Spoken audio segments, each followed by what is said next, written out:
At the Isaacs registered Angus beef cattle farm in Hart County,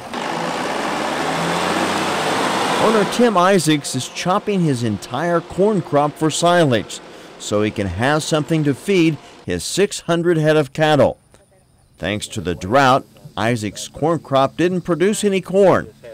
Hart County Extension Agent Chris Clark They've made some cob, but the high heat caused the poor pollination, and so says Isaacs has to salvage something. Tim here probably normally chops half of his corn crop and uses the rest of for grain for feed.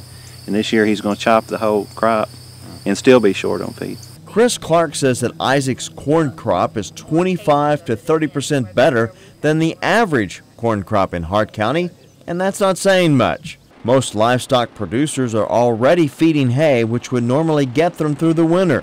But with hay and pasture fields burnt up, they have to turn somewhere. Isaac's son Matt, who is in business with his dad, says he can't afford to tap into his hay reserves. But all that is growing right now is crabgrass. The rain that we got earlier on, it was nice, but it ran out, and then that was it.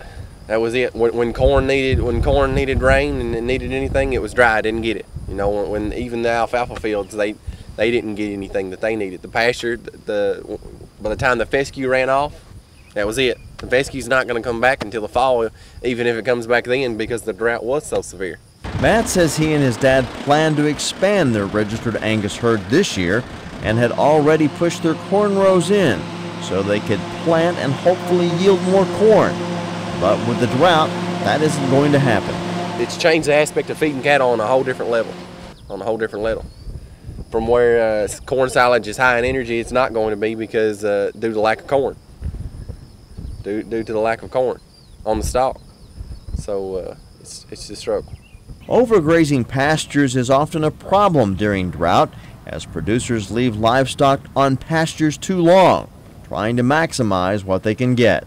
And when they overgraze, they damage the crop, and you'll have to do a lot of reseeding and pasture renovation, and then the heat and the high temperatures have actually just killed some grass. In his 22 short years, Matt Isaacs says he has never seen a drought like this one, but that's just part of farming.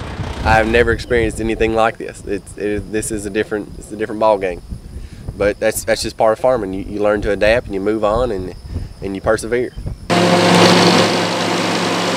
From the University of Kentucky College of Agriculture, I'm Jeff Franklin reporting.